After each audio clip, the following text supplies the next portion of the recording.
Phantom by Susan Kay, Part 5, on the third part of the book, Giovanni, 1844 to 1846. Often we come to sit alone in the rooftop garden now. When the warmth of the Roman sun at noon begins to draw the stench of the city squalor, I like to nod drowsily upon the tapped green bench, breathing the heady scent of Luciana's potted plants. Sometimes bending to take a cutting with fingers that are twisted and deformed almost beyond recognition by arthritis. I remember the loving care Eric lavished upon these flowers. I remember how tenderly he nourished them through the ravages of Luciana's feckless neglect, and the way he would sometimes pause to caress a smooth green leaf, as though he was silently willing it to grow. Over the succeeding years, they have flourished into magnificent blooms, just as he once flourished beneath my guiding hand. These flowers, this white stone bench, and the mysterious models lining the walls of my cellar are all I have left to remind me of those 2 years that altered the landscape of my world forever. Memories! Memories are like fireflies darting across the surface of my mind, showing me here and there images so sharp and vivid that I catch my breath and wonder before the vinaigrette disappears, sinking like a pebble into the quicksand of regret and recrimination. Perhaps they are right, those who say behind my back, as I know they do, that I had begun to lose my faculties long before the tragedy. But I hope they are wrong. I would like to think that I was as sane as anyone else the day when I first saw Eric. I would like my story to stand as the last will and testament of a man sound in mind. I remember quite clearly the dark stillness of the empty streets as I walked down to the site. I remember the aching heaviness of my heart as I brooded on the letter which had drawn me from my bed, restless and disturbed before dawn was in the sky. It was an unremarkable morning, a day that promised to be like any other, and in the grey light, rain had awakened the pudency of excavated earth, bringing the familiar scent of wet sand and cement to my nostrils. Some master masons hate a sight at sunrise, when first light coolly underlines the limits of their daily achievement. So little accomplished yesterday, so much to be done today.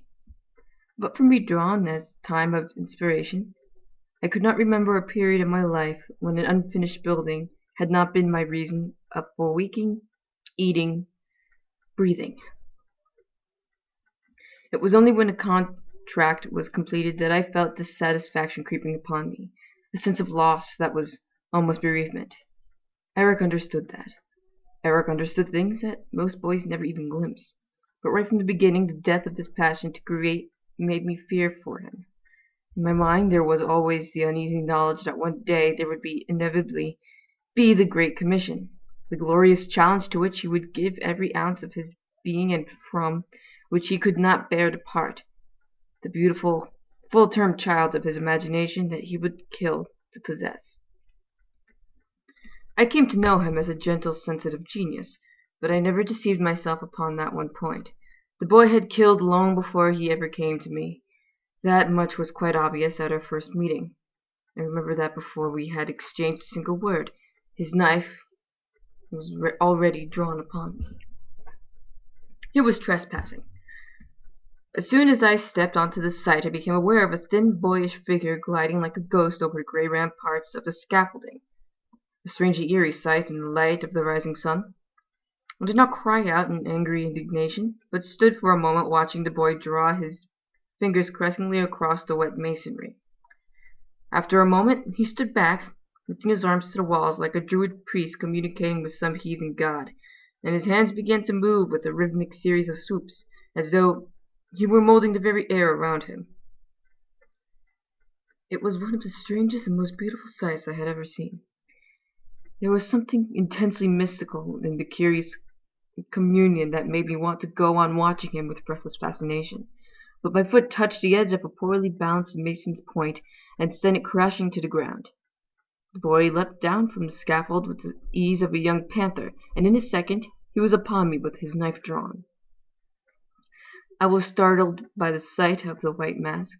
The eyes behind it were as tense and wary as any wild animal's, as he gestured for me to back against the stonework and clear his path into the street. With hindsight, I know that I should have listened to his instinctive wisdom and let him go. But I was never a coward, and my curiosity had been intensely aroused. With his knife gleaming barely a half an inch from my throat, I merely raised my hands ironically and demanded to know if he usually dealt old men such scant civility. I didn't seriously expect an answer, and I was unprepared for the sudden lowering of the knife and the look of uncertainty which replaced the feral aggression in his eyes. Monsieur? The instant he spoke, I was aware that, in spite of his outlandish gypsy attire, this was no young Bat Street cutthroat, intent on murdering me for the sake of my purse. The single word was so beautifully pitched and modulated that I found I had no desire in my head other than to hear him speak it again. "Do you speak Italian?" I demanded curiously. "Yes, sir." He seemed astonished to find himself being questioned with common civility. "You are trespassing on private property. Do you understand I could have you arrested for that?" The knife was instantly raised again, but with a weary half-heartedness that suddenly gave me the courage to push his hand away. "Put that damned thing down, for heaven's sake, boy. You make me quite nervous. There, that's better. Now, tell me what you were doing here." "I wasn't stealing," he said quickly, looking down at the knife rather helplessly, as though suddenly uncertain what he ought to do with it now. "I wasn't doing any damage." "I can see that," I said with dry irony. "Nobody ever did any damage to stone simply by stroking it." "Oh?" One hand went to the mask in a gesture of agonized embarrassment. "How long have you been watching me?" "Long enough to know I wasn't watching a thief at work," I said. "Interested in stonework, are you? Care to see the plans, perhaps?" He looked at me warily, as though trying to decide whether he was being mocked, but I saw him abandon his natural suspicion when I reached inside my coat for the papers. "Thank you," he said automatically, taking the sheets from me and spreading them out upon a dry patch of ground beneath the scaffold. He reminded me of a little boy who has had good manners drummed into him by a long and painful process, and I was taken aback when he suddenly gave a cry of rage that was almost a sob. "No, it's wrong," he said furiously. "It's quite wrong. Not a bit like Oh, how could you bear to build anything so vulgar?" I gave a slight sigh, unnerved to remember that my first response to those plans had been oddly similar. "The building is being erected to suit the specifications of a very rich and vulgar client," I explained patiently. "An architect must eat, you know, and so must a master mason. If we built only to satisfy our own inner vanity, we would very soon starve." I watched him, stared darkly at the design. "I would rather starve," he said with extraordinary passion. "I would rather starve than build ugly houses." I believed him. The tone of his voice affected me with deep unease. It was as though ugly was the worst expletive in his dictionary. "Are you apprenticed here in Rome?" I inquired after a decent pause. "No, sir." Was it my imagination, or did he stiffen at the question? "But you have an interest in architecture, do you not? You love fine buildings." "I studied a little once," he admitted cautiously. "A long time ago, when I was a child." He could not have been much more than 13, and yet he spoke of a childhood as though it were many decades behind him. He puzzled and worried me with this sad, weary dignity and his whiplash reaction to the threat. I wanted to know who he was, where he came from, and why he combined the manners of a young gentleman with all the instincts of an experienced street killer. Strangely, the mask remained the least of my curiosity. "I have other works in progress," I told him quietly, "and I think you will find that Not all my clients are without taste. If the company of an old and opinionated man is not congenial to you—" I spread my hand to indicate the street beyond, and after one last moment of hesitation, born of God knows what terrible experience, he stood up and followed me. Strange elation surged through my thin veins as I began to walk away, not looking behind, trusting that he would not stab me in the back or simply flee at his first opportunity. My inner depression had evaporated like the morning mist, leaving behind an odd, pulsing happiness and awareness that somehow I had stumbled on something very rare and precious. For a moment, I thought I knew exactly how Christ must have felt when he called John. It was hard not looking behind me. He made no more noise in walking than a cat, and since it was as yet too early to see his shadow on the walls we passed, I had the sensation of being trailed by a ghost. The contract I wished to show him lay on the south side of the city, outside the ancient Roman walls, and was within a few weeks of completion. I could tell by the quick intake of his breath that the sight pleased him. I was rather pleased with the result myself. For the last 15 years or so I had dealt mainly in contracting, but I had never released control of the high precision work. The fine carving and relief on the capitals and cornices, the cutting of tracing and arch molds. I still considered my exclusive province, despite the slow creep of arthritis, and here I could show him the good taste of pure, clean lines and understatement, a skill that merely released the natural beauty of stone. He was impressed. He didn't say anything, but his silent approval washed over me like a warm tide and made me feel as though I had just submitted my master's piece to an ancient Masonic lodge. An odd feeling that, in a man who had spent 45 years at this craft. I permitted him to prowl all over the empty, echoing building, touching, asking questions, occasionally volunteering a criticism that struck me dumb by its pertinence and vision, its uncanny mirroring of my own instincts. And then, as we were disturbed by the arrival of the master carpenter and his apprentice in the courtyard below, the boy at once shrank out of sight against the bedroom wall. "I must go," he said uneasily, the eyes behind the mask already seeking the shortest path to flight. I laid a hand on his thin arm to detain him. "Where do you live?" I demanded suddenly. "I don't live anywhere." He was staring at my hand where it rested on his arm, making no effort to shrug it free of my grasp, merely staring as though he could not quite believe I had touched him without intending to inflict pain. "Sometimes I travel with the fairs for a while. I heard there was one in the Travestier, so I left my horses outside the city walls and came to look while the streets were quiet." As he spoke absently, he put one finger on the back of my hand, gently tracing the knotted veins that ran through my dry and wrinkled skin, so roughened and whitened after years of contact with stone dust. "I must go," he repeated sadly. "But you'll come back," I insisted, wondering a little at my inexplicable reluctance to see him disappear for good into the labyrinthine streets of Rome. "You will come back, won't you? I still have so much to show you." More men were arriving now in the courtyard beneath us, hailing each other and cursing the heat which was already beginning to hang oppressive in the airless sky and wring a heat haze from the damp ground. The boy looked down through the unglazed window, and every line of his painfully thin body mirrored the anguish and despairing conflict. I knew then, as perhaps I had known from the first moment I saw him, that he was deep in trouble, dragging behind him the chains of some unspeakable crimes. The darkness in his soul cast a shadow that seemed to embrace my own, and as I looked at him I had the strong feeling that I was watching him drown before my very eyes in the black waters of his own past.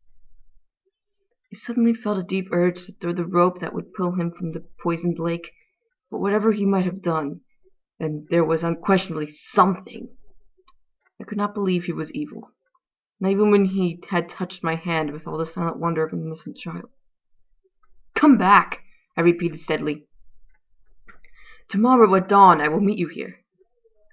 He turned and looked at me searchingly, as though he wished to read on my sagging face the quiet sincerity that he heard in my voice. "Tomorrow at dawn," he echoed softly. There was the sound of heavy footsteps crossing the floorboards of the landing outside the room, and instantly, without a word of warning, the boy slid through the empty window, to drop almost soundlessly into the courtyard below. When I went to look out the window, I saw that he was already gone.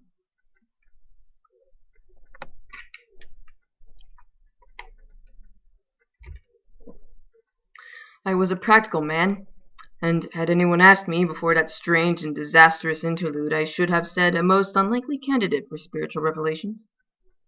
At 58, I was old in a craft that traditionally claimed life early. Constant dust and fine chippings clog a stonemason's lungs over the years, while the sheer grinding hard labor of the job wreaks the muscles of the fittest. Few of us reach the age of 40 without the racking cough that heralds the grave, but I had been more fortunate than most. It was only in the past year or so that my lungs had begun to show the familiar ominous signs of decay. There had been some distinguished moments to my career. My work with the Giuseppe Balladeer on the Piazza del Popolo had established my reputation as one of the foremost master masons in Rome. My private tenders received such favorable viewings that I turned inevitably to contracting and became a man of substance as well as a master craftsman. In consequence, it was more than 10 years since I had taken an apprentice. My last boy had been a serious disappointment to me. 6 months of slovenly work and a single piece of impertinence were sufficient to convince me that the lad was quite unworthy of the knowledge I had to impart. I cancelled his indentures without compunctuation and declined to accept any further recommendations, telling myself that I was now too old and too set in my ways to struggle with inept hands and suffer the general disruption engineered by a boy around the house. I know that few in the trade now take an apprentice into their home. They are content to let the boys remain under their own roofs, growing soft with the attentions of their mothers. I myself had always favored the old ways, the grand traditions of the Gothic builders. A young mason should model himself upon his master in every way. And how is that possible unless the boy sits at your hearth, eats your salt, breathes your air, your views, your entire being? No. The old ways were best for anyone with the patience left to use them, but the contracting system had inevitably brought decay in its wake. Too many boys were now content to pick up a mere smattering of knowledge, preferring to travel the countryside in building gangs rather than apply themselves diligently to the hard discipline of a 7-year apprenticeship. Soon, there would be no master craftsmen left, only powerful, soulless contractors who had no interest in whether their buildings would still be standing in 1,000 years from now. I was old, and my lungs were beginning to heave like the creaking leather in a pair of ancient bellows, but I could not pretend that was the sole reason for my nebulous discontent, the nagging sense of frustration that somehow robbed me of all pleasure in my success. Even in my prime, I had never found an apprentice who wasn't glad to complete his daily quota of work, eager to return to a boy's amusements, fighting and carousing on the streets of an evening or lingering in dark alleyways with a new sweetheart. I used to tell myself that it would be different when I had a son to follow me in the trade, but though I sowed my seed with diligence and enthusiasm, I waited in vain for the ultimate reward. 3 daughters, plain, dutiful girls who married well and never gave me a moment's trouble. A 10-year dearth in which I largely abandoned hope and tried to resign myself to my fate. Then, Luciana. My wife wept with chagrin the night that Luciana was born, and I myself hung dutifully over the cradle, preparing to hide my bitter disappointment. But the moment I parted the covers to look at her, I was lost in wonder at the sight that greeted me. She did not look like the wrinkled prune that I had come to believe typified my newborn children.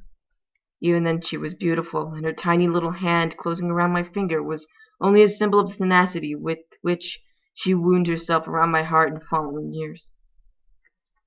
Luciana never got along with her mother, not even as a small child. I was forever coming home to compliments of insufferable behavior, and a hot, tragic, tear-stained face burrowed in my coat. I never dreamed that I should one day find myself sending her away from home for the sake of my own sanity. I never dreamed. But I will not think of Luciana. Not now. I will think instead of the boy who should have been my son. I want to see everything, he said in answer to my question when we met the following dawn with all the ridiculous stuff of young lovers. Everything. That's a tall order, I said with a smile. But if you really want to see the city in one fell swoop, you can't do it better than to climb the Janiculum that commands the finest view of Rome. You won't see everything, but you'll see enough. He was silent as we climbed a steep road that wound its way beneath the pine trees to the crest of the hill, but our silence was companionable and gave me a chance to observe him more closely in the open light. He was leading two of the most beautiful horses I have ever seen. One black and one pure white, both mares. I noticed each carefully groomed and bearing well-balanced packs, but no saddles or harnesses. I asked him how he managed to control the animals without a bit. I never use a bit, he said coolly. It is an unnecessary cruelty. These horses choose to carry me. There is no question of control. I realized then that he was not leading the creatures. They were simply following him like dogs. When we stopped, he made no effort to secure them, merely lifted a hand to caress each one briefly before turning away to look at the view. Oh, he said, hardly a word more, a simple sigh of ecstasy, a sound that I sometimes still hear in my restless dreams, the sound of a soul lifting from the clay. As I watched him drift toward the edge like a sleepwalker in a trance, I had the sudden horrified suspicion that he wasn't going to stop, but simply keep on walking right out into the treacherous void beneath. I ran forward to catch his sleeve and drag him back to step safety. Be careful, I said urgently. The ground is unstable here. You must keep away from the edge. Keep away from the edge, he echoed dreamily to himself. Must I always keep away from the edge? Something in the odd, otherworldly quality of his voice sent a shiver running through my gut, for I knew he was not talking to me, but to some terrible unseen presence that was suddenly at his side. Something that had claimed him before and now returned briefly like an absentee landlord checking its rightful property. I shook him violently, and he opened his eyes to look at me with blank confusion, as though it was not me he had expected to find beside him. After a moment he seemed to remember where he was and turned once more to look out over Rome, as though nothing untoward had taken place. What is that flat facade over to the right? He demanded, suddenly alert again. Santa Maria de Araceli, I said, glancing at him uneasily. The shallow dome is the Pantheon, and just behind it stands the Quirinial Palace, over to your left. I swept my hand in the direction I wished him to look. You can see the drum of Castel Sant Angelo. That great park in front of you is the Villa Borghese, and the two towers on the edge of it.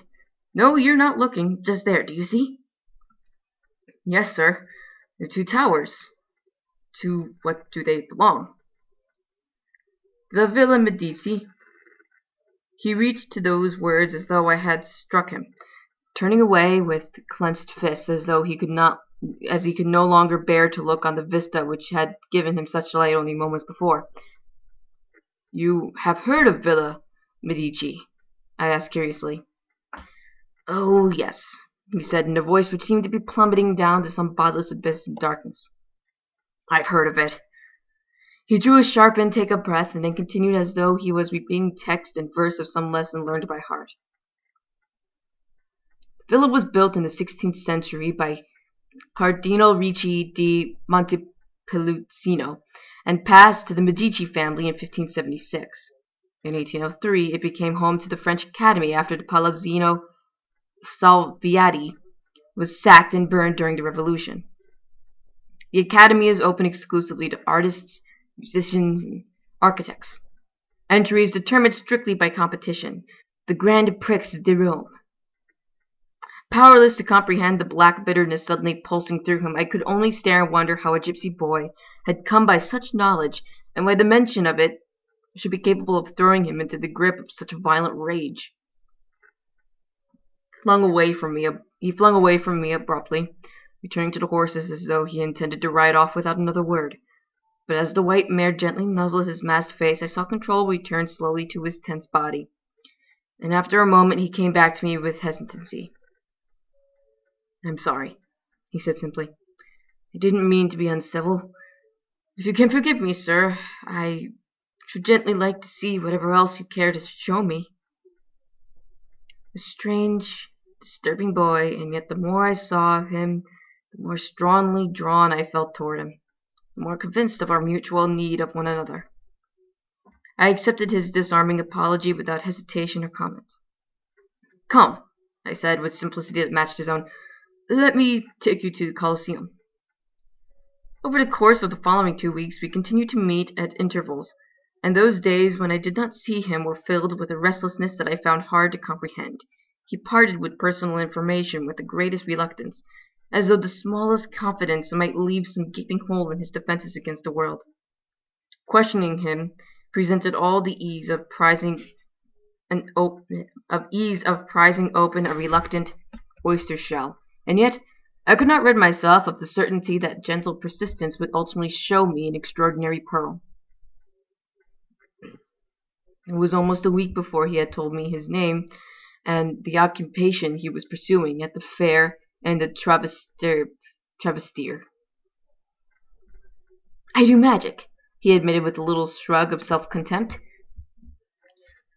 "Not very good magic, really. Not yet, but people are very easily amused." Showing me his empty palms, he reached up with a graceful theatrical flourish to pluck a purse out of thin air and drop it carelessly into my hand. The purse was mine. "I see you don't starve," I observed dryly, replacing the little leather bag in my pocket. "Why didn't you keep it?" "That was your intent, wasn't it? And I wouldn't have known." "It didn't feel right," he sighed. "You keep others, though."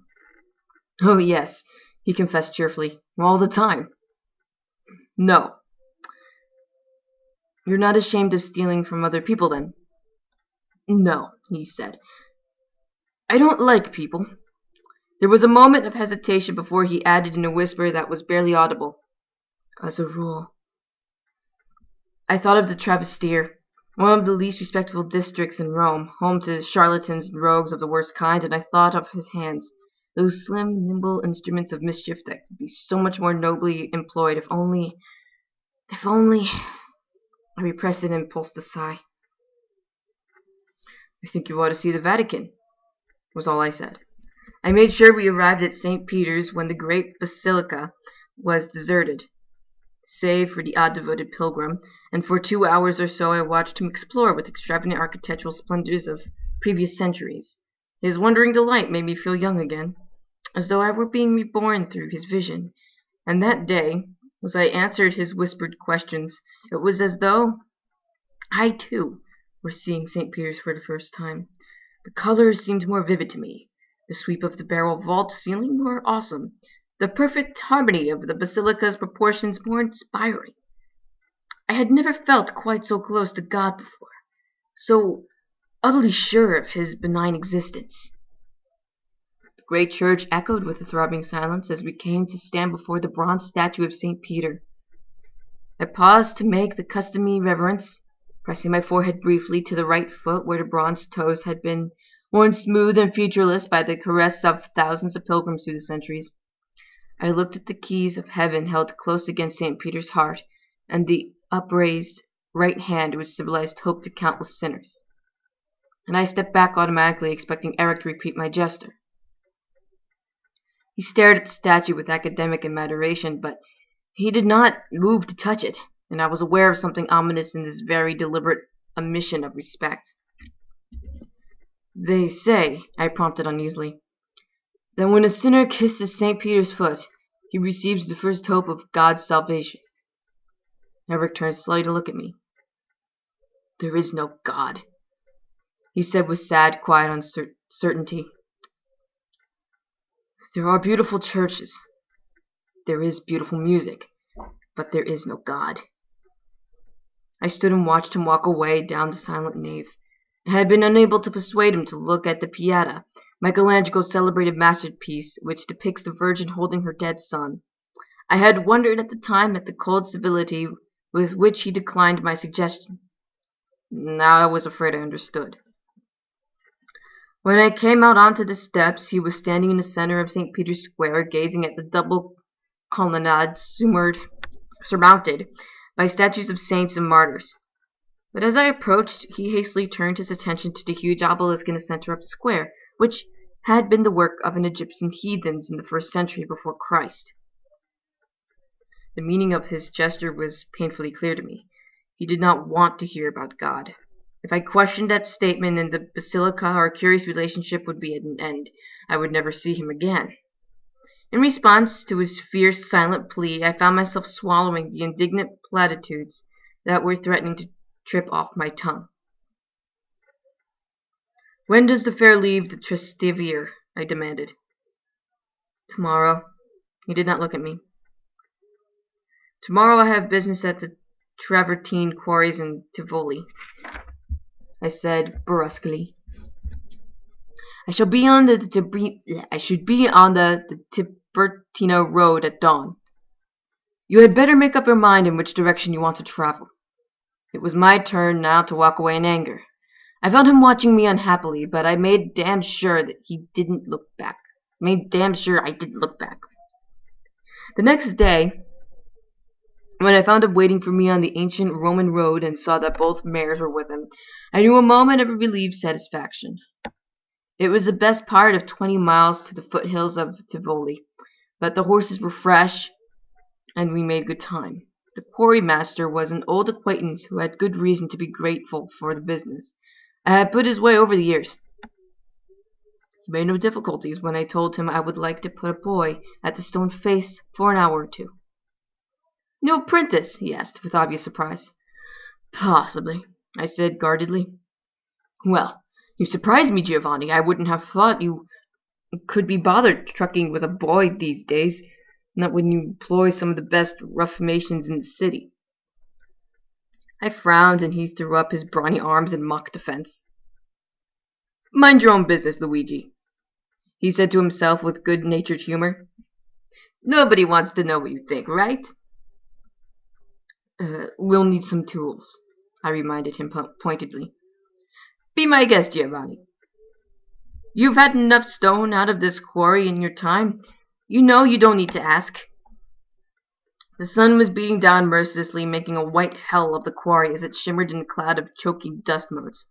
I had chosen a quiet area, well away from the main working parties, and Eric stood in his shirt sleeves, touching the dirty white stone face with disdainful fingers.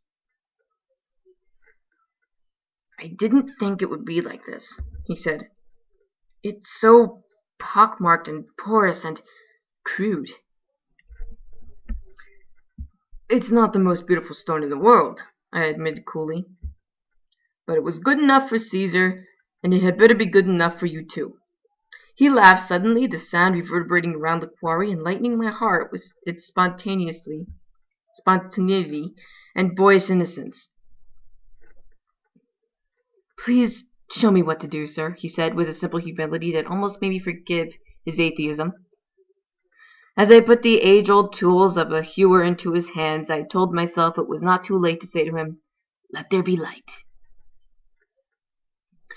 It was after midnight when we returned to Rome, but the streets were still full of revelers. Music continued to spill out of taverns and cafes, while around the obelisks and fountains in the many piazzas, friends lingered to talk of young Italy with its noisy exuberance. I felt the boy tense at the sight of the crowds, saw his hand slip automatically to the knife in his belt, and I led him hastily down the quieter back streets until we reached my house.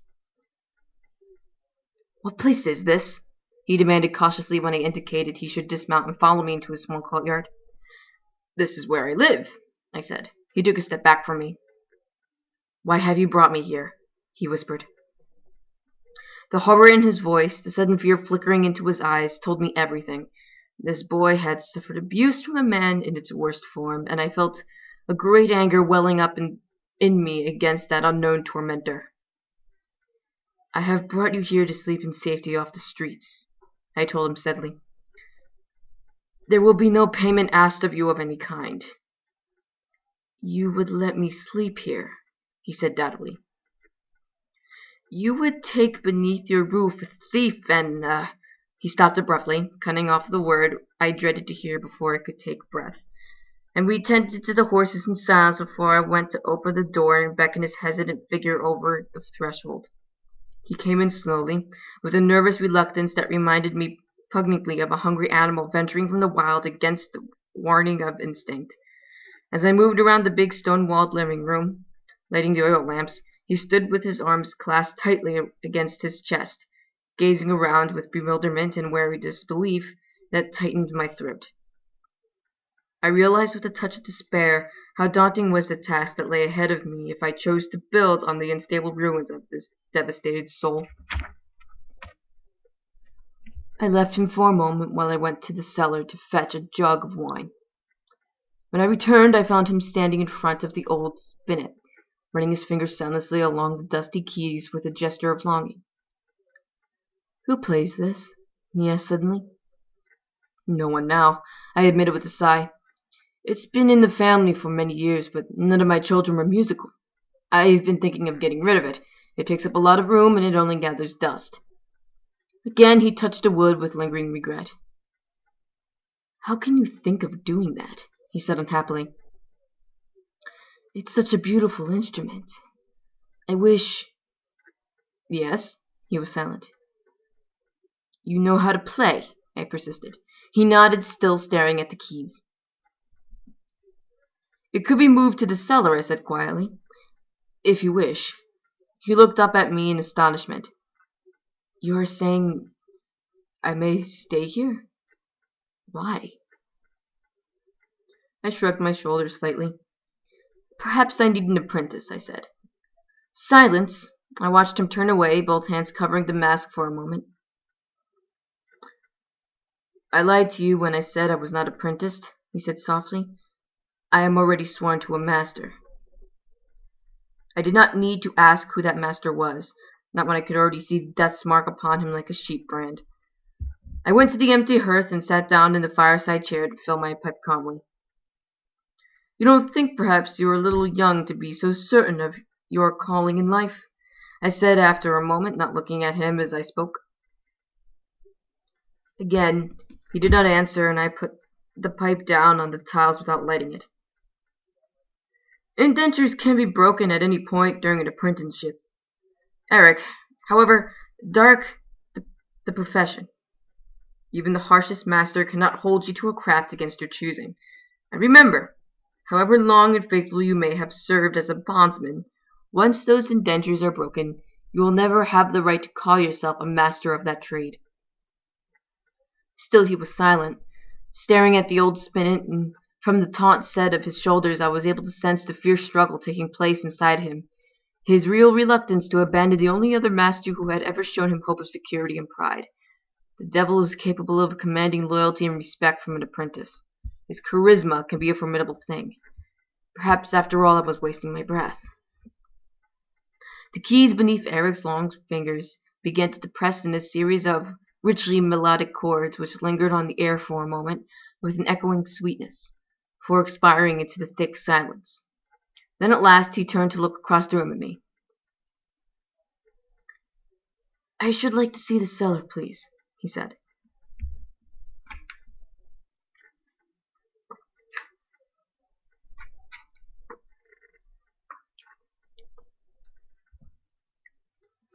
For the first few weeks I confined him to the mason's yard, permitting him to work only in the absence of my other workmen and under my exclusive supervision. He still showed no inclination to remove the mask, and I knew this grim eccentricity would inevitably bring him trouble on a building site. He would not survive long there without some basic knowledge of the craft beneath his belt. Very soon he was dressing stone as though he had been born with the mason's axe in his hand. Each batch of mortar that he made for me was of an exactly uniform consistency, and I would dearly have liked to know how he managed to do that every time without fail. One measure of fine ground Italian pazzola 2 of clear river sand, 1 of fresh burnt lime. The formula is simple enough, yet most apprentices make an utter botch of their first attempts to make decent mortar. God knows I received enough angry cups from my own master in the early days before successfully mastering the process. Perhaps I should have resented the case with which he absorbed my skills, but I could only wonder at his startling capacity to learn.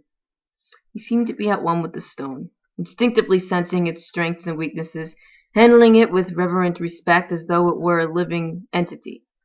He refused to wear the mason's gloves that would have protected him from the painful shards and splinters.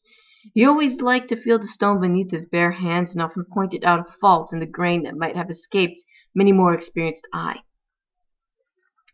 The day came, far sooner than I had hoped, when I knew there was nothing more he could learn in this stone-walled nursery. So I took him down to one of my sites and placed him in the charge of a layer I trusted. There were several young laborers working there, and I noted the nudges and meaningful glances that were exchanged between the lads with great misgiving. When I returned to the site at noon, the men were resting from the unseasonable heat, and I was immediately aware, from the ominously swift manner in which Galileo Caladrino approached me, that there had already been trouble. "The new boy's a menace," the man said grimly, as he wiped dusty hands upon his mason's apron. I frowned. "You don't find him willing to learn? Attentive? Respectful?" The man gave a grunt that might have been stifled snort or laughter. "I've no quarrel with his willingness to learn, sir. I've had my brain picked clean by his questions all morning. He sucked me dry as a sponge."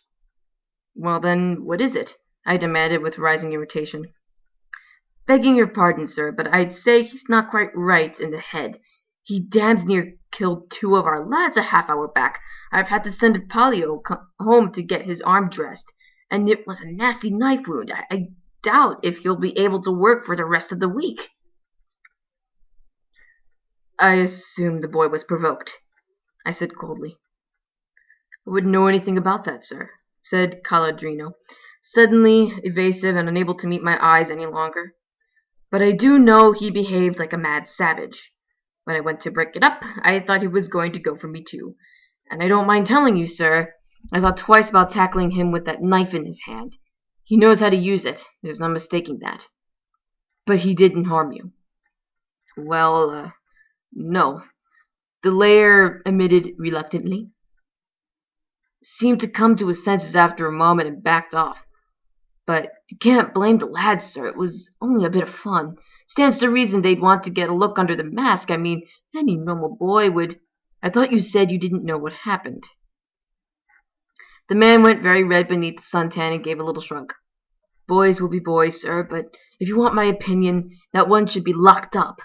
There was 1 or 2 slates loose there, if I'm not very much mistaken." "I'm not interested in your opinion," I said with measured fury.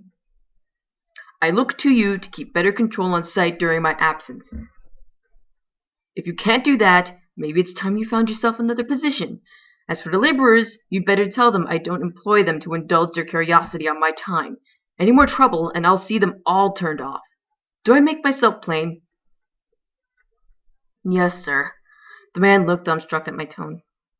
"Well, what are you waiting for? Get everyone back to work." With a resentful glance, Caladrino made to turn away. "Wait," I said abruptly. "Where's the boy now?" The man jerked his thumb toward the top of the scaffolding, where, by shielding my eyes, I could just make the distant figure hunched perilously against the fierce sun. "You let an untrained lad climb up there?" "He didn't stop to ask my permission, sir." And the layer, with a cool sarcasm that this time I chose to overlook, "just shot up like a bat out of hell before any of us could blink. The lads were taking bets that he was going to jump off." I made a gesture of dismal, and the man strode away, muttering under his breath. Taking the scaffold in easy stages, I climbed to the dizzying height where the boy sat staring straight into the sun. He got to his feet hastily when he heard me coming and stared at me with tense expression. I knew he was waiting to be dismissed. "Are you hurt, Eric?" "No, sir." He seemed amazed that I should have asked. Come down, then, and I need your help this afternoon. Without waiting for him to reply, I returned to the ground, and for the rest of the day, as he followed my instructions to the letter, I was aware of his eyes constantly coming to rest on me with puzzled gratitude. A week later, I overheard the men talking as they prepared to leave the site at sundown. As soon as the master's gone, we'll jump him, agreed? Get that mask off and see what's underneath. Yes, and give the clever little bugger a few tokens of our appreciation. If any of you have got any sense, you leave him alone. Don't you realize who he is yet? As Caladrino's voice cut in and silenced the rest for a moment, I listened to the taut anticipation that had suddenly settled on the group. You are saying you know who he is? That was Palio, immediately never overly quick on the uptake. Mother of God! Calandrino paused a moment to hawk and spit. I should have thought it was obvious to anyone with half a brain by now. How long is it since the master took an apprentice? Must be 10 years at least. So? So no one else thinks it's just a little odd when the old man turns up with a boy in a mask and starts behaving like a hen with one chick. You're not suggesting... Yes, I'm suggesting. Christ, why not? The master was no more above a bit of a skirt in prime than anyone else, right?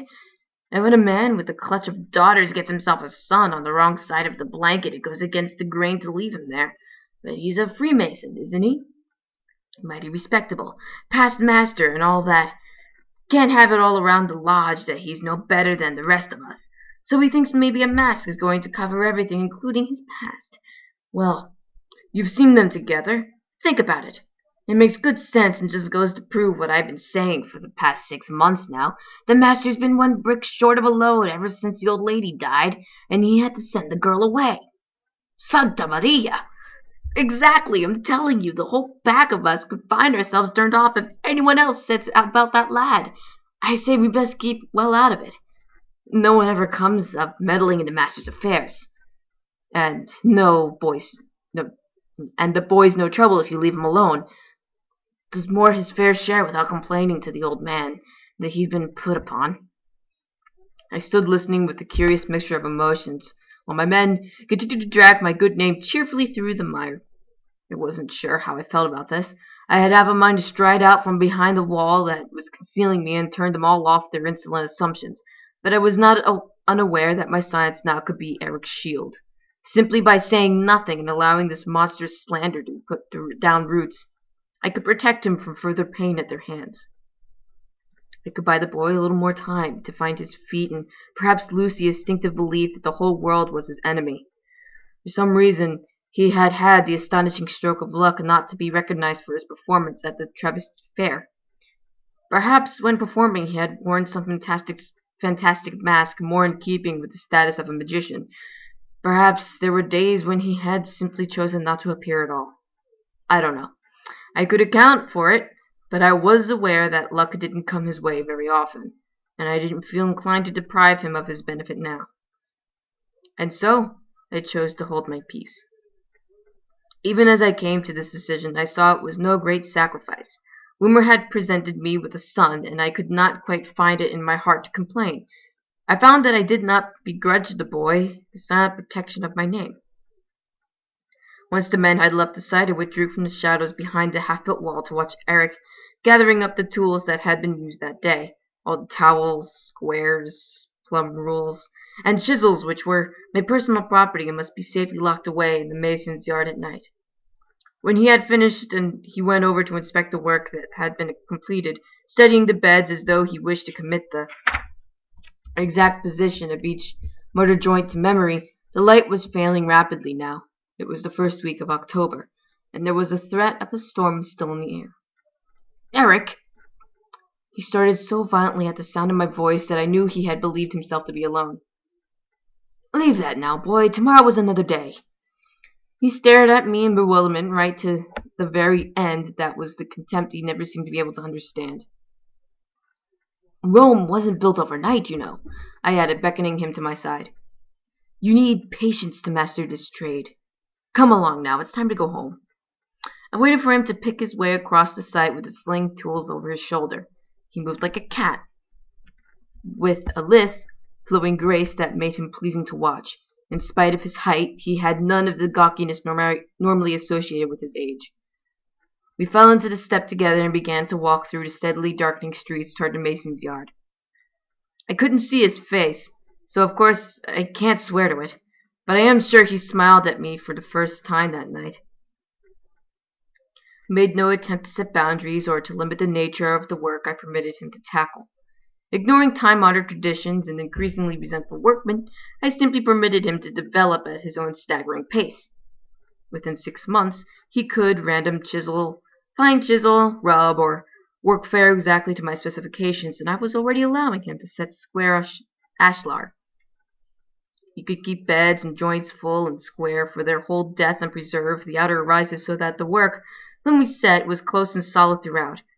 And whether he was fixing arch springers or cutting grooves for lead flashings in the stone parapet, it was never necessary to inspect the quality of his finished work. He had only one standard. If he felt he had made a mistake, he was never too proud to ask for any correction. But he rarely made mistakes, and those few he did make were never repeated. The question of indentures never arose between us. I knew by the end of the first month that I could never hope to imprison him with the age-old change of my craft. So I gave him his freedom and was rewarded in my turn by the single-minded self-discipline of a boy who simply chose to serve me for a time upon his own unspoken terms, who, though he would not be my bondsman, never showed me anything less than absolute respect.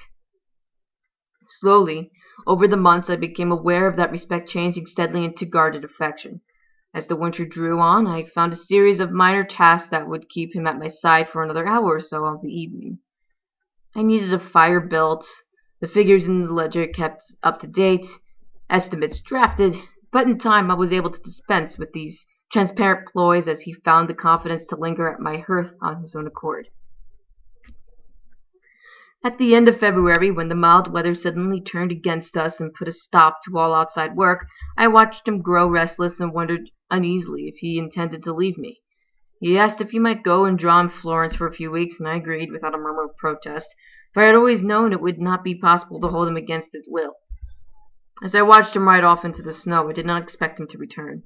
He had already told me that it was his intention one day to study the architecture of the whole world, and I felt that Rome must inevitably lead to Naples and Pompeii, Apulia to Bari, Athens to Egypt.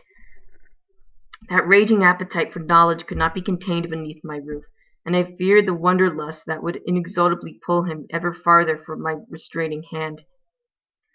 But in the last week of March he was back, pausing in the country yard to unpack the dozens of sketches he had completed as proof of his industry.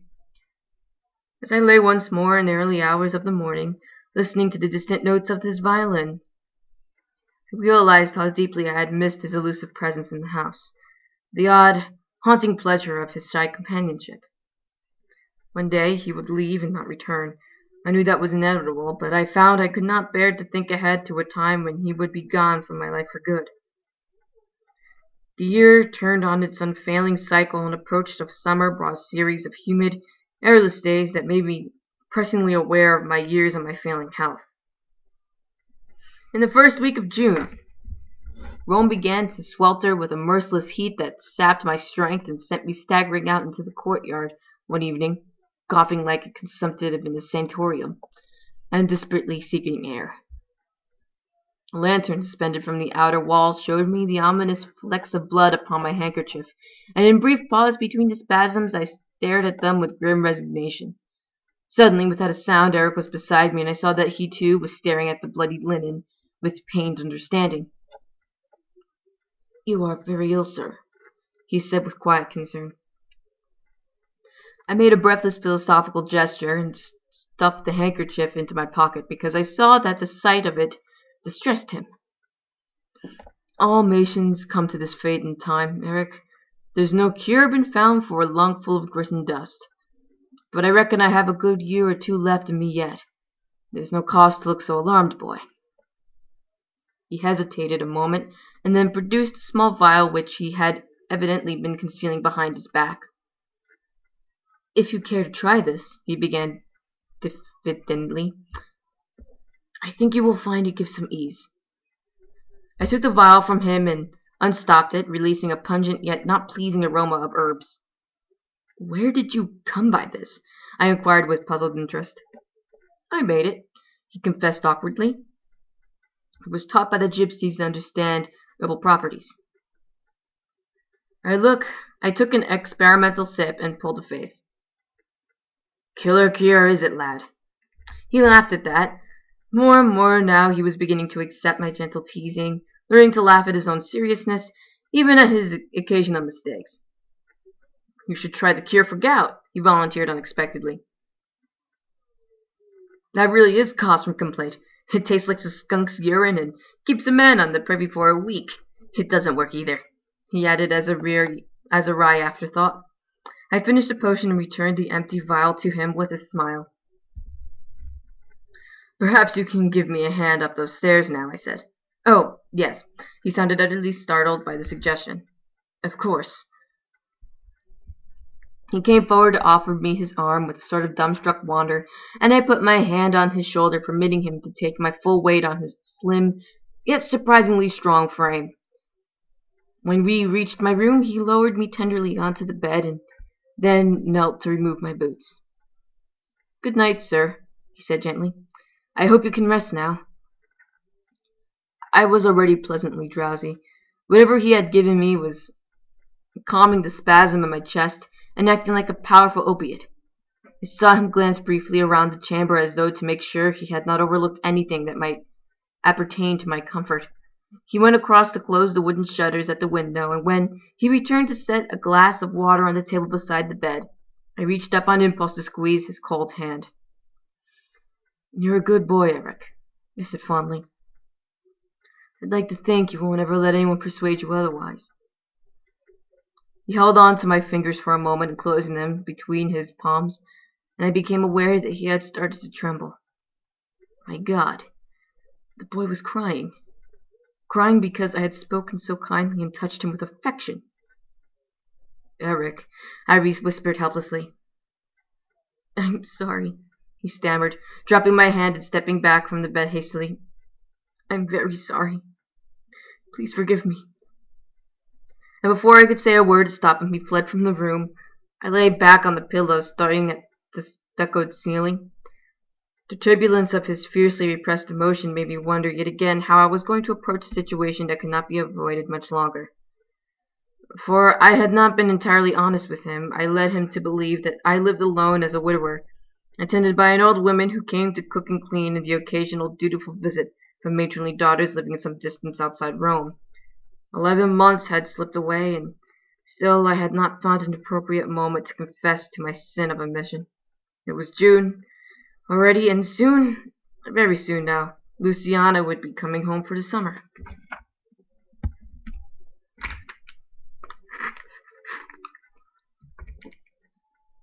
When Luciana was 3 years old, her mother and I had a row which must surely have been heard by the Pope in the Vatican. It began with Angela, then ungainly girl of 13, running onto the building site with her skirts flapping madly around her fat ankles. Papa, Papa, come quickly! Mama's locked Luciana in the cellar, and she's screaming the house down. She'll choke if she doesn't stop, Papa, but Mama says she won't let her out until supper time. I left the sight with a face like thunder, all my men staring at me with roughly veiled sympathy. Even at 3, Luciana was already notorious in her own right. I could hear the screaming when I was still 2 streets away, and I felt my temper rising as I stormed into the house. Don't you dare let her out, Giovanni, Isabella shrieked as I made for the cellar. Don't you dare undermine my authority with that wretched child again. I swung around at the top of the cellar steps as she caught at my arm. How dare you do this? I shouted. How dare you make me look like a fool in front of my own men, locking a baby down in the cellar? You must be mad. She's not a baby. She's 3 years old, and if she doesn't learn to do as she's told soon, I promise you, she won't live to be 4. I've had enough of her tantrums. Do you hear me, Giovanni? I've had enough. It's all your fault. You've ruined her. Ruined her since the day she was born, and now no one can do a thing with her, including you."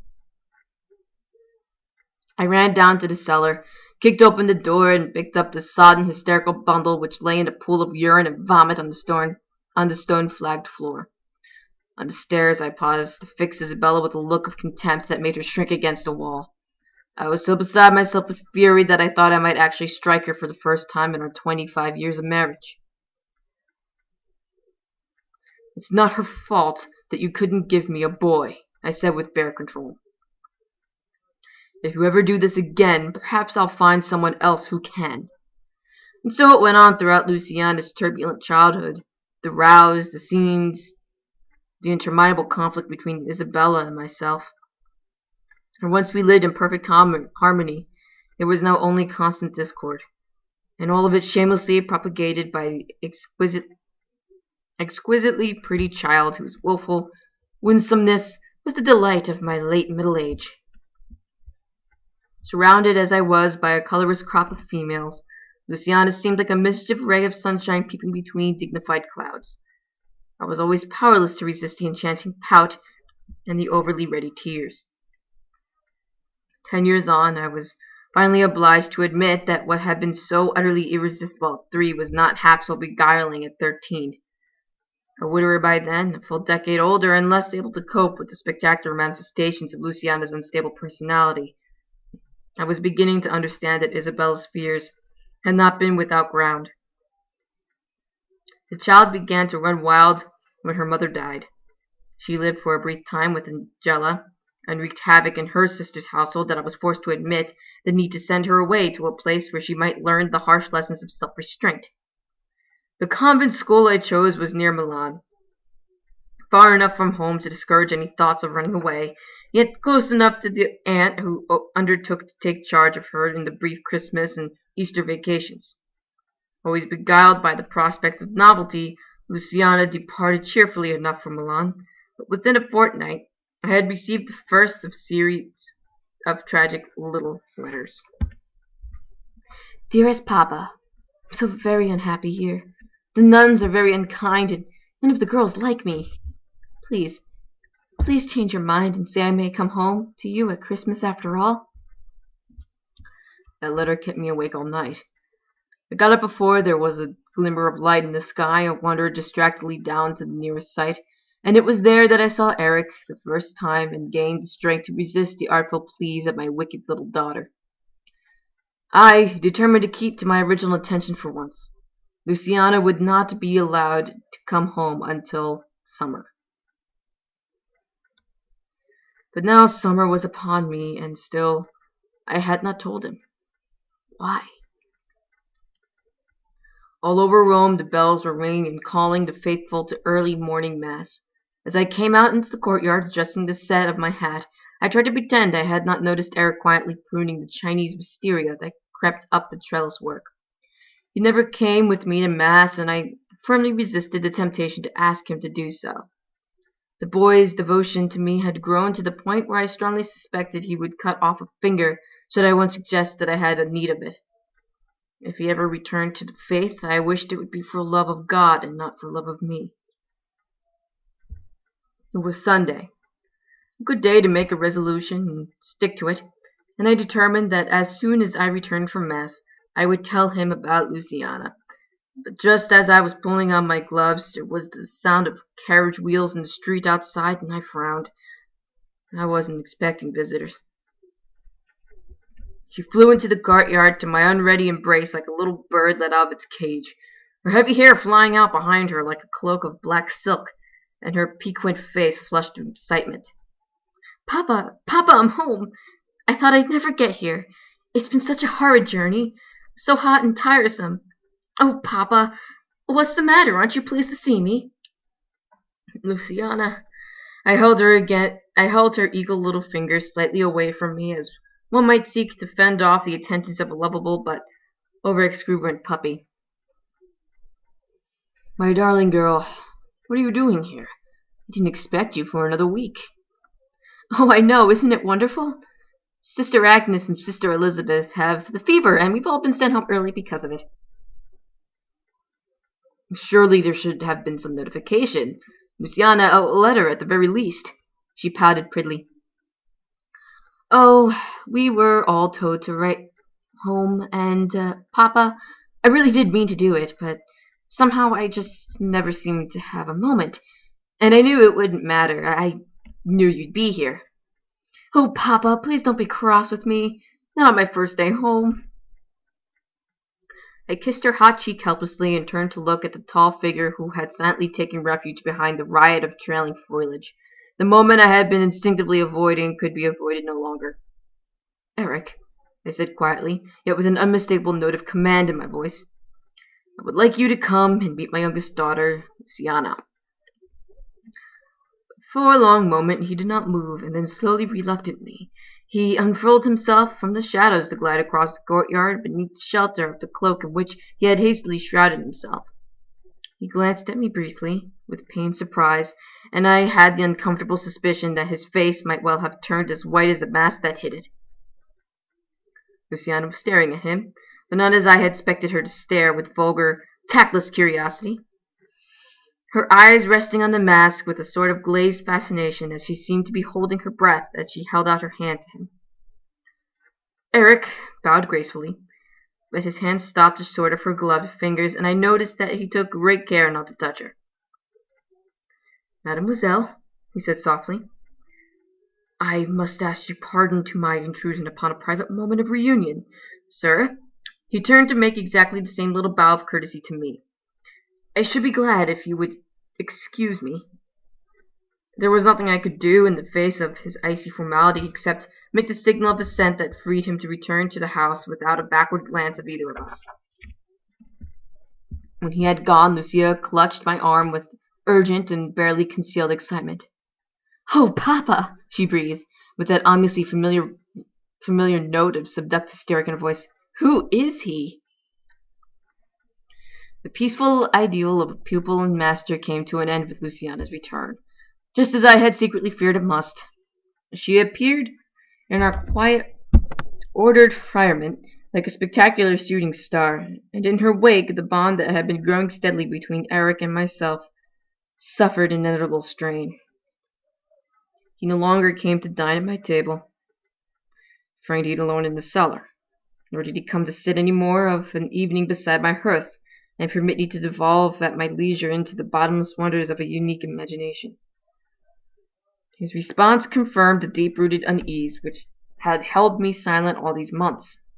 It was inevitable that a boy who so worshipped beauty in every form would be dumbstruck by Luciana's heart-ending loveliness, and I was not surprised that his immediate reaction should be to bury himself behind a wall of silence and retreat to the cellar like a wounded animal going to ground. I expected him to back away in a pained horror from a situation that threatened to strip away all his natural defenses. What I had not anticipated was Luciana's response to his guarded aloofness, the inner misery and outrageous bad behavior that his determined reserve and cold correctness provoked in her. They scarcely met, he may be very sure of that, but those occasions when they did were charged with the intolerable tension generated by Luciana's hurt pride. The boy ignored her because he was afraid to betray himself to further pain. Luciana could not bear his apparent indifference, and she began to demand his attention with rudeness, sarcasm, and ridicule, the very things life had taught him to expect. For a moment, I was forced to stand by helplessly watching my headstrong daughter fall in love, not with a living, breathing boy, but with a dream, a fantasy inspired by the primeval mystery of the mask. Once I chose to look with Luciana's eyes, it was very easy to see and understand the primitive allure of that almost regal dignity, the curious, hypnotic quality of that unique voice. Beneath my roof I was sheltering a young prince of darkness. The sensuality of power radiated from his every gesture, but he remained entirely unaware of his extraordinary ability to attract. There were women here in Rome, women all over the world, who would have gladly sunk themselves in his shadow. Had he only known it, had he dared to look beyond the cage in which he had determined to imprison himself. But he was so blind to the most essential element of his own magnetism. Someone had taught him to expect only rejection and revulsion in this world, and now, in the natural shyness of youth, he was merely repeating to himself whatever painful lessons he had been forced to learn by rote in childhood. Day after day, I watched him suffer the cool agony of first love. He did not speak of his feelings to me. How could he? But in every swing of his mallet, every thrust of his chisel, I felt his pain, and my helplessness grieved me. I watched him driving his young body to the breaking point on the sight in an effort to escape the intolerable reality of loving a shallow, frivolous child who was entirely unworthy of him. And I could say nothing and do nothing, because the bitter truth was that shallow, unworthy child was my daughter, and I loved her dearly in spite of her selfish triviality. All I could do was pray that the end of summer would release them both from this powder keg of unexploded emotion. When Luciana returned to the convent, there would be another year of grace. A whole year for them to grow up and away from feelings that were both, for vastly different reasons, mostly incapable of expressing in an acceptable manner. During that terrible month of subdued hostility and repressed yearning, it was the one peg upon which I hung all my rope of peace. I was a fool. I should have known my daughter well enough by then. She wasn't pretending that she told me she was too ill to go back to Milan. Luciana never needed to pretend. From earliest infancy, she had always possessed the ability to make herself thoroughly ill whenever it suited her purposes. And now, the eyes that looked beseechingly into mine were unquestionably fever-bright, and her pulse throbbing beneath my fingers like a butterfly's wings. I went downstairs grimly to dismiss the waiting carriage and ask Eric to prepare an infusion. I had no confidence in the remedies of apothecaries, but I did have the greatest respect for the boy's herbal knowledge. She is ill? One hand went to his throat in an instinctive gesture that betrayed his anguished alarm. It's nothing serious, just a low fever, but she will not be able to travel for a while. I thought perhaps you might know of something. Yes, he said hastily. There is something. She wouldn't take anything bitter, though, would she? Perhaps I can sweeten it with honey. And he turned away with an air of distraction that only heightened my growing concern. I don't want it, said Luciana mutinously when I presented the potion an hour later. You know I hate medicines, Papa. Very well, I said coolly. I shall tell Eric that you refuse to take it like the baby that you are. She sat up suddenly, pushing back the heavy hair from her flushed face. Eric? She echoed wonderingly. Eric made this for me? Reaching out her hand, she took the little wooden goblet from me and swallowed its contents without another murmur of protest. And that was the moment when I finally acknowledged defeat. I was too old, too sick, and too generally weak-minded where she was concerned to make a stand on any issue that Luciana had determined to fight. She didn't go back to Milan. The tragedy had already begun.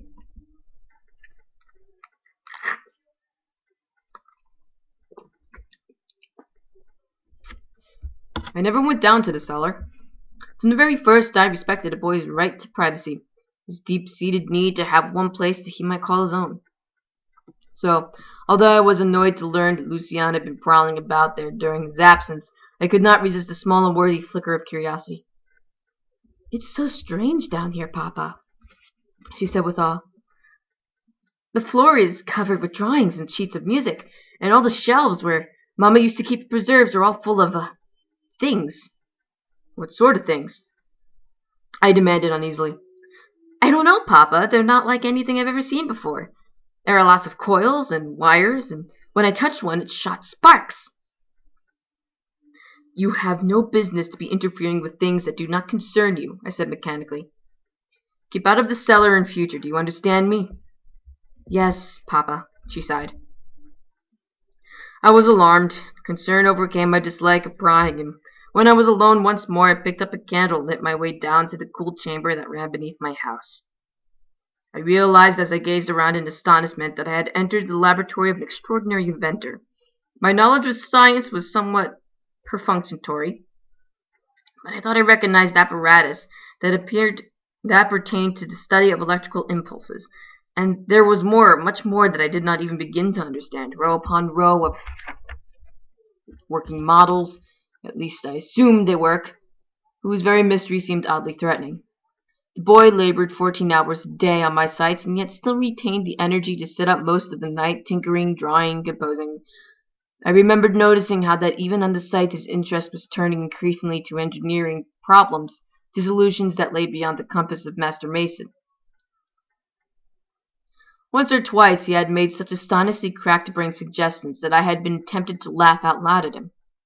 But perhaps, after all, they were not simply the ludicrous notions of an absurdly fevered imagination.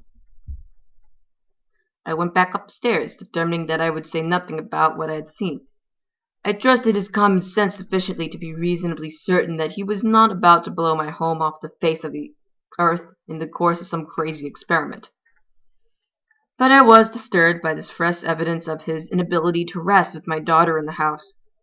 I wondered what ran through his tortured mind during those hours of darkness when ordinary mortals lay snoring peacefully in their beds. And my primitive wordless unease continued to grow. At the end of spring, Luciana's shamelessly scheming mind prompted her to hit upon a new means of luring Eric from the cellar. She wanted to transform the old rooftop garden into a beautiful arbor, and part of her scheme was a new travertine bench, which she required the boy to carve. "You can do it, I suppose?" she inquired with an airy insolence that made me quite ashamed of her. "A bench, it wouldn't be too difficult for you, will it?" "No, mademoiselle, it won't be difficult." He spoke with guarded courtesy as always, but there was an unmistakable edge to his voice that suggested he was not prepared to be pushed very much farther. I determined then that I would be present throughout the course of this enterprise. 20 stone urns were delivered from the marketplace, and in due course Eric carried them up to the rooftop garden and filled them with soil. "I can do the rest," Luciana insisted. "I don't want you interfering with my new plants. Boys know nothing about flowers. You ought to get on with that bench now. I don't want you to take all summer." He turned away in silence, picked up his tools, and went over to the great slab of travertine that awaited his attention. For a couple of weeks, Luciana tripped enthusiastically around the paved rooftop with a small watering can in her hand. But then, predictably losing interest in maintaining the pretense, she started to sit beside him each evening as he worked, occasionally making scathing comments on his progress. "You're very slow, aren't you?" she said one night. "I thought you would have finished that bit by now." "Luciana," I said sharply, looking up from my Bible to give her an angry warning glance. "Go and look after your flowers." She got up with an impatient toss of her hand and went away to fetch her little brass can. "What's the matter with these stupid plants?" she said after a moment's disgusted contemplation of the urns. "Why are all the leaves turning yellow and falling off like this?" I sighed and remained silent, but as I returned to my book, I was surprised to see Eric put down his chisel and go over to touch the withering blooms with angry regret. It was the first time I had ever seen him approach her on his own accord. "They're dying of neglect," he told her shortly. "Can't you see that?" "They're not neglected," she flared. "I watered them every day without fail." "You haven't watered them for over a week," he snapped suddenly. "Look at the soil, it's rock hard." "Oh, you!" Without any warning, Luciana threw the little brass can at him. "You think you're so clever, don't you? The all-seeing, all-knowing oracle. How dare you tell me I'm too stupid even to grow flowers? How dare you?" She burst into tears and ran below, and suddenly there was silence in the garden. Eric bent to pick up the can, placing it on the edge of the balustrade where I approached. "This parapet is crumbling very badly," he said uncomfortably. "The stonework really ought to be renewed, sir." I agreed with him, permitting him to avoid a subject which he very obviously did not want to discuss. "That's a job you could tackle in the autumn when we're slack," I said, quietly. "I'll get the store ordered from the quarry for you in September. Better finish that bench first, though. I can see you're making a good job of it. And don't allow yourself to be rushed, boy. Even the most difficult of customers have to learn patience." "Yes, sir. He looked away out over the old city where the light of 1,000 winking oil lamps was just beginning to show in gathering dusk. I left him and went to the edge of the stairs. When I glanced back, I could see that he had filled the brass can with water, and had already begun to move like a shadow between the urns. Very late that night, when the sound of the old spinet in the cellar drew me from my room, I found Luciana sitting on the stone staircase with her knees drawn up beneath her chin.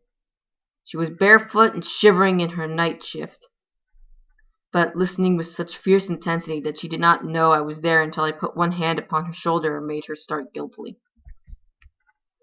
"Hello, Papa," she said in a sad tone. "Have you come to listen too?" "You shouldn't be sitting here like this in the cold," I told her. "You should be asleep." "He plays so beautifully," she sighed wistfully. "I've never heard anyone play like that before. Sometimes I sit here for hours just listening to him. Oh, Papa, I wish I worked harder at everything. He makes me feel so very small and ignorant." I was silent, sitting beside her and feeling the cold stone creeping slowly into my old joints. "Luciana," I said at last, "I'm going to write to the Mother Superior in the morning and tell her you'll be going back to school in August." She turned and buried her dark head against my shoulder. "Please don't send me back there again, Papa. I'm quite old enough now to keep house for you." "My dear little girl, you've no idea how to keep a house." "I could learn," she insisted fervently. "I really will learn, Papa. Please don't send me away again. I'll miss him so much."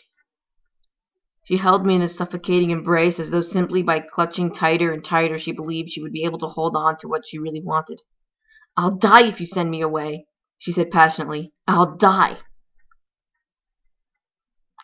Music filtered up from the cellar and swirled around us like a gentle enveloping shawl.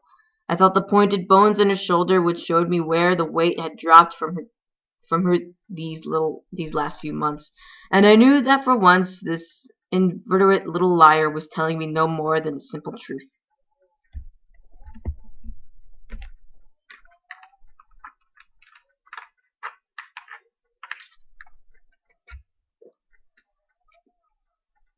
Toward the end of that summer, I found myself relying almost entirely upon Eric's skills. His ambivalent status had already cost me several trained men such as Caladrino, who came to resent his meteoric progress and ultimately declined to work with a boy who had made a mockery of the apprentice system within 2 years. By the time I was accepting work purely for the sake of Eric's experience, arthritis was twisting my fingers out of all normal proportions, and I was aware that I would soon be unable to hold the chisel. I wanted Eric to take over the business for me. During that final contract, I found it easier to employ itinerant laborers and place all of the laying under the boy's supervision. I had given him responsibility for every aspect of this new job. He had done all the costings, and though I had gone over the estimate with a fiercely critical eye, I had been unable to pinpoint any naive oversight of extravagance. The client accepted the estimate without demur, and then conveniently departed to Florence for the summer. Consequently, there was no need for him to know that the building of his property had been placed largely in the hands of a 15-year-old boy. The construction proceeded in an orderly manner which characterized all of Eric's work. He had absolute authority in my absence, and his formidable brooding presence upon the site ensured that there was neither conflict nor slacking among the men.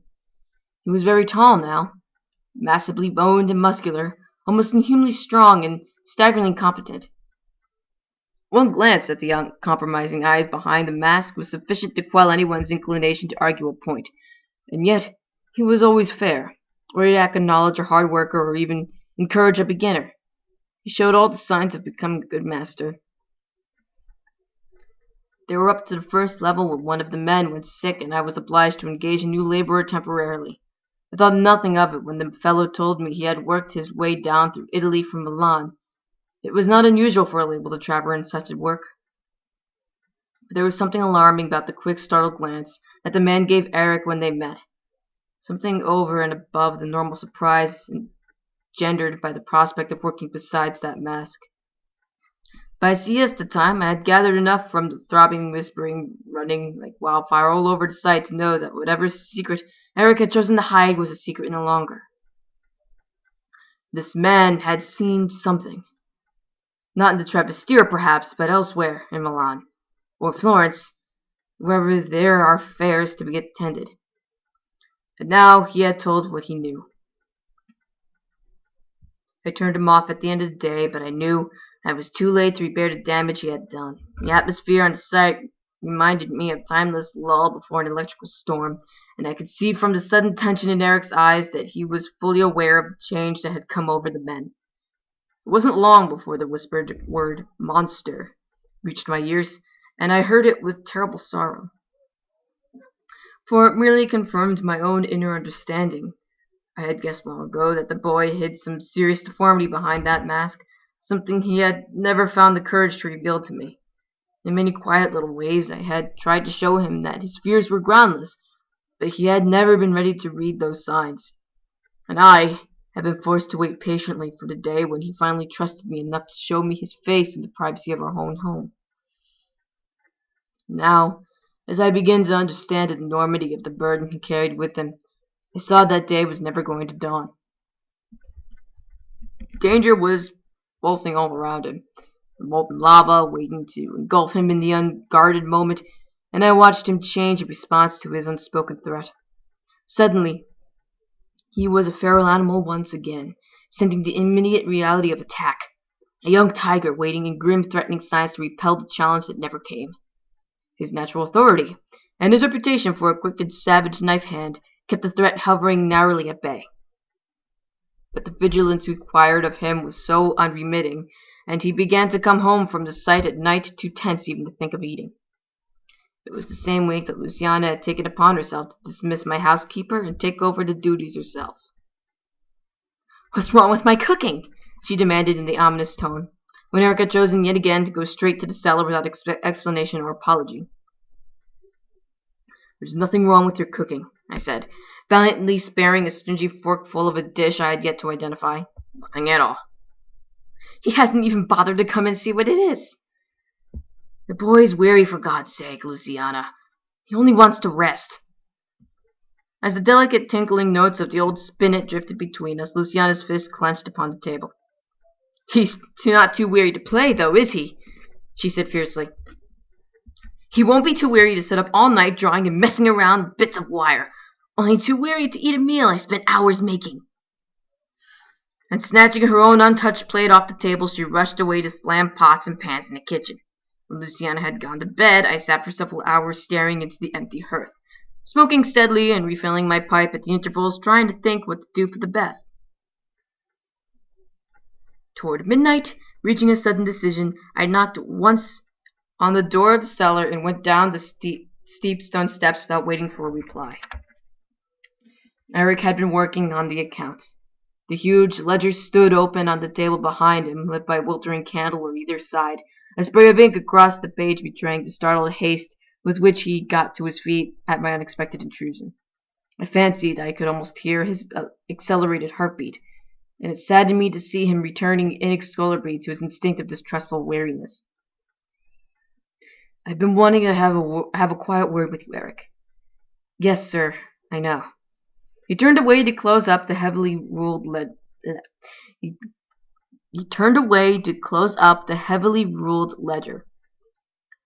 "The accounts are all up to date now. Everything's in order. I'll be packed and gone within an hour." Glancing beyond him, I saw that the old saddlebags were already laid out, waiting on his pallet, and I knew that then I had not made the decision to come down here tonight, I would have found the cellar empty in the morning. "You were going to leave without a word?" I accused him indignantly. "Why?" He stared at the ledger. "Because," he said with difficulty, "because I didn't want to wait until you asked me to." I had a sudden great desire to strike him a smart cuff around the ear. "You foolish boy," I said dizzily. "Why in God's name should you think I'd want you to leave?" "I'm causing trouble." He would not look at me. "I ought to go now before it's too late." "I never heard such absurd drama. You better come upstairs at once before I really get angry with you." I marched back up the steps, and he followed me in uncomfortable, meekly obedient silence, just as though he were an errant son. Sat hastily where I told him to sit, and accepted the wine I gave him without further protest.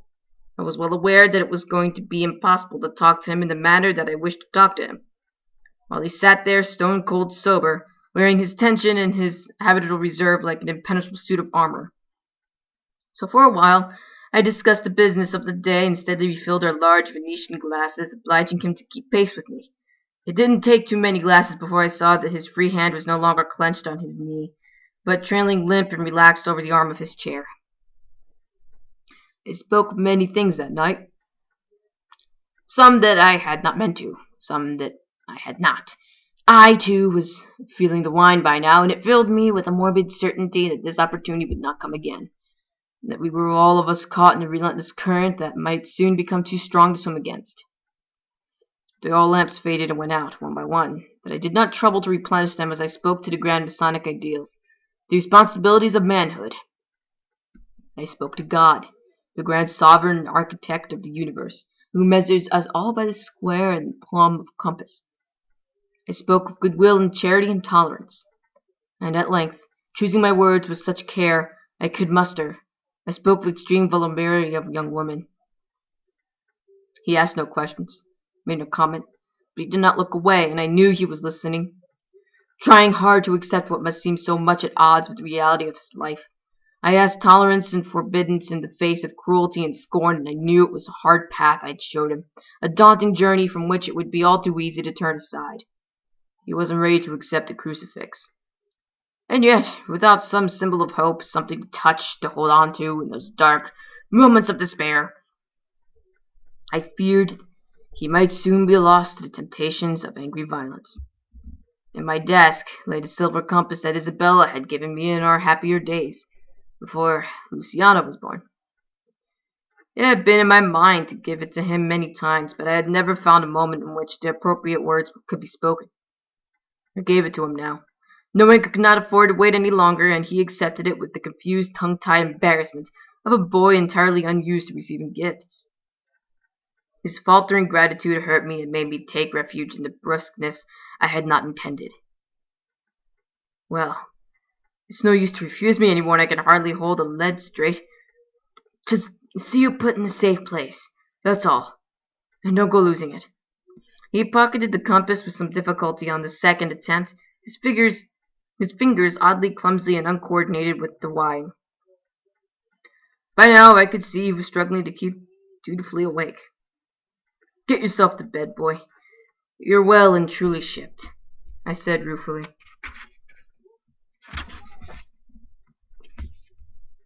Watching him get unsteady to his feet and negotiate his way with slow determination toward the stairs, I called him back. The eyes behind the mask gazed vaguely in the direction, and I wondered how many of me he was seeing at the moment. Eric, I hope you'll never become so good at building walls that you can't see when they need to be pulled down. He hesitated, staring at me with fuddled uncertainty. I'll see to that first thing, sir, he muttered, as though he hoped that was the appropriate reply. Since there was quite clearly no point in trying to say another rational word to him tonight, I let him go before it became necessary to carry him down those stairs to bed. I went on drinking for some time after he left me, feeling that I had made a rather miserable botch of the proceedings. What, after all I had achieved by getting the boy so blind drunk that he could hardly stand? In the morning he probably wouldn't remember a thing I'd said to him.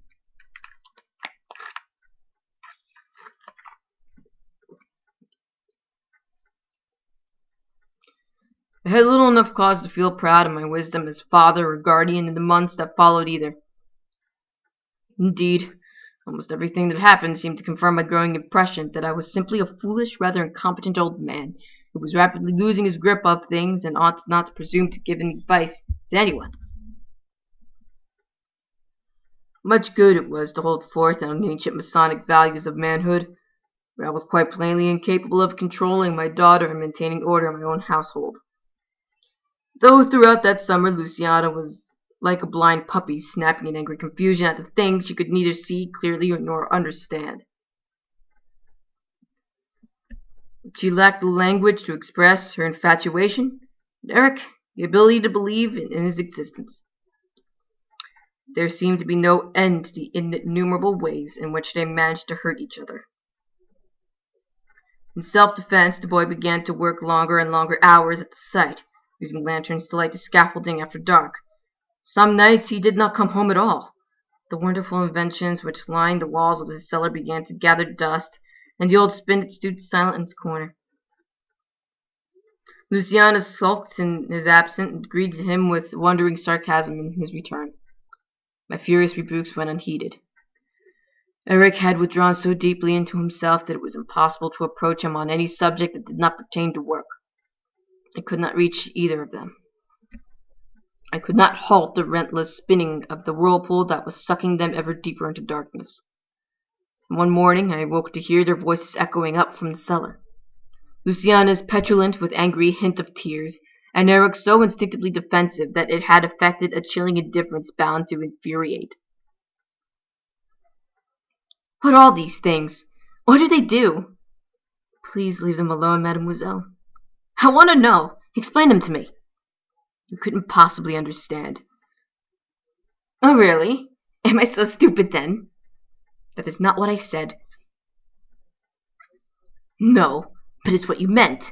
Or did you perhaps mean something else? Yes, that's it. I know why you're afraid to show me these things. It's because they don't work, isn't it? They don't work. Everything in this cellar works. I heard the dangerous note of rage explode in his voice, and I heard Luciana's furies rise to meet it in head-on collision. Well, this doesn't work, she cried suddenly. Not anymore? Or this? Or this? Oh God, I thought in alarm, he'll kill her. The grass of glass and metal on the stone wall floor reverberated all around me as I stared down the cellar to intervene.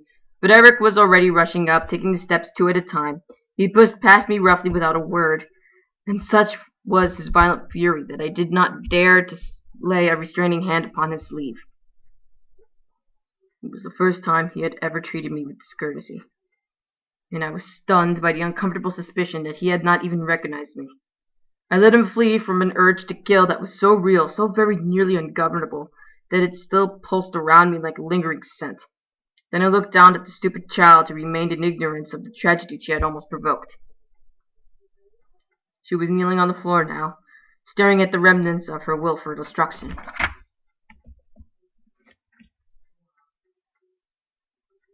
Luciana, I said with cold displeasure, go to your room at once. She did not move to obey me, but she reached out instead to touch the broken glass with reverence and remorse. How can he love these things? These bits of wire and metal? She whispered. How can he love these things and not love me? Am I not pretty enough? She lifted her tear-stained face and looked up at me with anguish.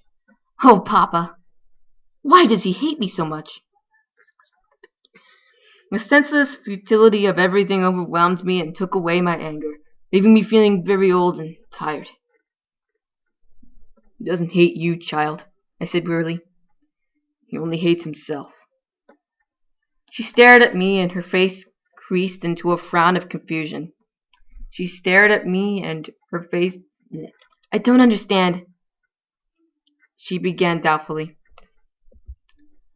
Why should he hate himself? I came down into the cellar and sat heavily on the pallet where Eric must occasionally have slept. Luciana, the mask. I saw her stiffen. I don't want to hear about the mask, she said stubbornly, putting her hands to her ears in defiant childishness. I don't want to hear about those hateful rumors that the laborers are spreading. They're only jealous of him because he's so quick and clever, and everyone knows he could take over from you tomorrow. Luciana, I don't believe them. She got up abruptly and backed away from me toward the stairs. I won't believe them, Papa. I know it's not true. But if it were, it's not true, she screamed with hysteria that twisted her pretty face into unlovely folds. He's not ugly. He's not some kind of monster. I won't let him be, Papa. I won't let him be. The intense irrationality of her emotion efficiently silenced me. Suddenly saw there was nothing more I could say on the subject, and with the deepest misgiving I was forced to let her go. Did not go down to the site that day, feeling that Eric would prefer I be left alone. Lucia remained in her room. The hours was shrouded in silence, and the day ticked away so steadily, hot and humid, with the fetid air drifting in from the Tiber. Supper time came and went, but we did not eat. And occasionally I looked up on the clock mantelpiece with a sigh. 9 o'clock, 10 o'clock, and still there was no sign of Eric.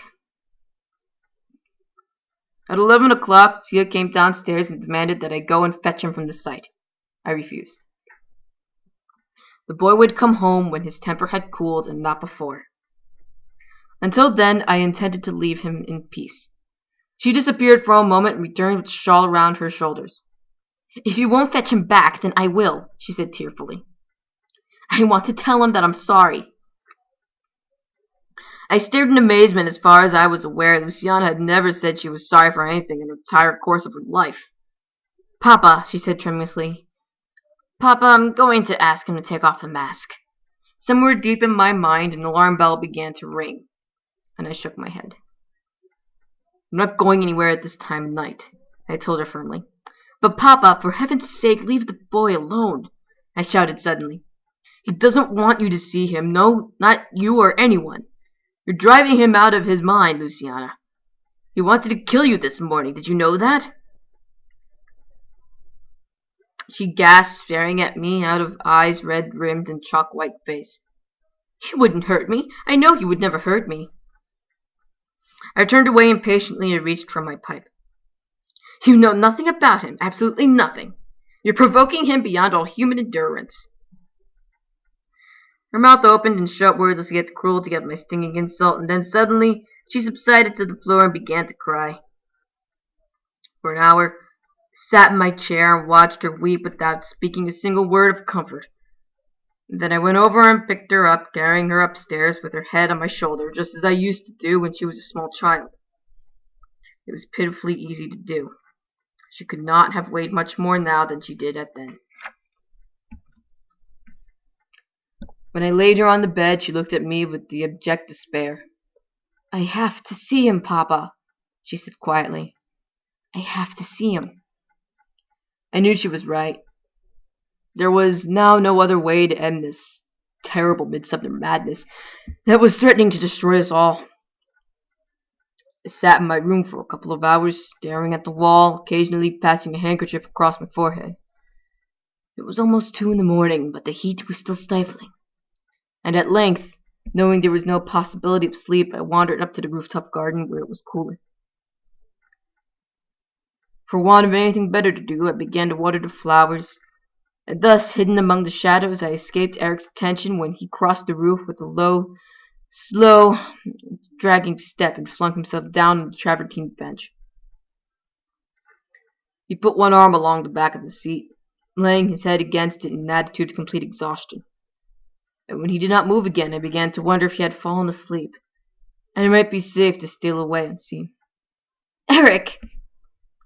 Luciana's unexpected whisper startled him like the crack of a pistol. He leaped to his feet and stood rigid, keeping his back to her as she approached. "I want you to take off the mask," she said simply without arrogance. "Please take off the mask." "You must excuse me, mademoiselle," he said stonily, keeping his face averted, and swung past her. "I have work to finish." "I will not excuse you," she cried after him. "You don't have any work to finish. I want you to take off the mask. Do you hear me, Eric? I want you to take it off right now." I made my mind quite suddenly and stepped out in front of him as she made for the stairs. "Sir," he stopped and glanced behind like a fox who scents the hunters drawing in. I laid a hand on his sleeve. "Eric, we've gone beyond the question of choice." "I'm sorry, I don't quite—" "I think it would be best if you simply did as my daughter had asked." He was utterly motionless, staring at me with such pained horror that I was forced to avert my eyes from the crumbling ruins of his trust. "You are asking me to do this thing," I heard him I heard disbelief trembling in his voice. "You are ordering me?" "If an order is what it takes," I said sadly, "then I'm ordering you. God Almighty, boy, you must see this can't go on any longer." He swayed slightly, putting out a hand to steady himself against the balustrade, and I moved automatically to give him a supporting arm, but before I could touch him, he lifted his head, and the light of the hanging lantern showed me in his eyes a naked loathing born of black despair and disillusion. I realized then the enormity of the crime that I had committed. Realized when I saw that look of hate which seemed to squeeze all the breath out of my lungs. I had been a father to him. I had shown him honesty and hope and led him to believe that there might after all, be a chance for him to live with pride and dignity among the human race he so distrusted. For love of me, he had begun to abandon his deepest instincts and grope tentatively and painfully toward the certainty that I did not care what lay beneath the mask. Now, in a single ill-considered moment, the result of my own exhaustion and despair, I had reached up and pulled the castle of dreams down around him. I had demanded the one thing he had trusted me never to ask of him, and if I had planned a dagger through his heart, I could not have destroyed him more effectively. I could not have given him more intolerable anguish.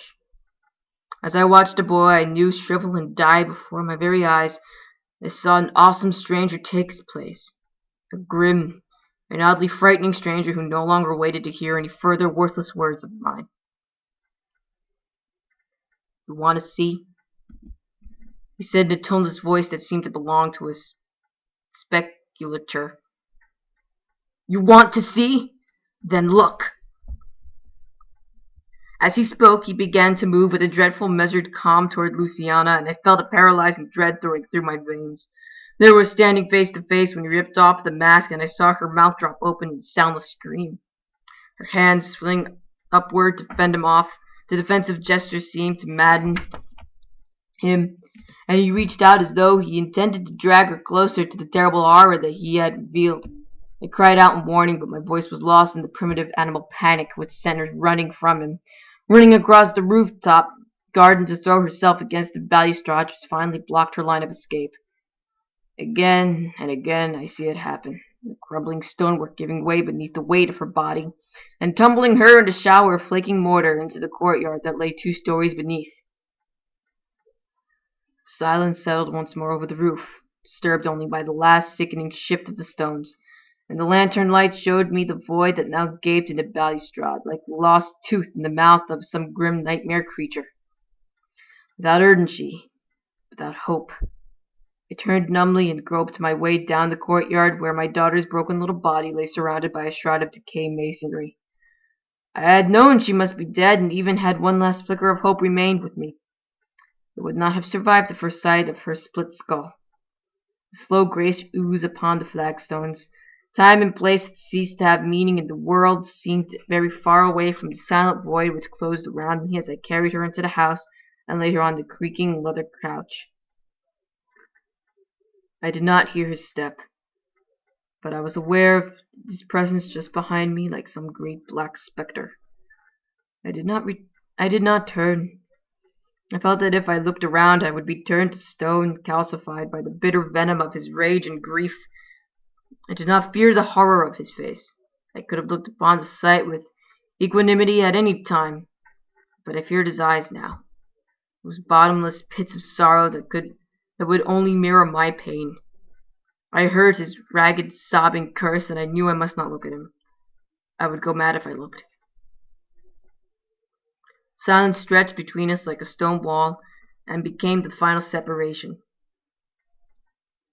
The oil lamps, still burning at their black brackets, showed me his shadow moving slowly across the wall beyond the couch, a huge and silent shade slipping out into the light beyond my door where darkness waited to reclaim him like a fond parent.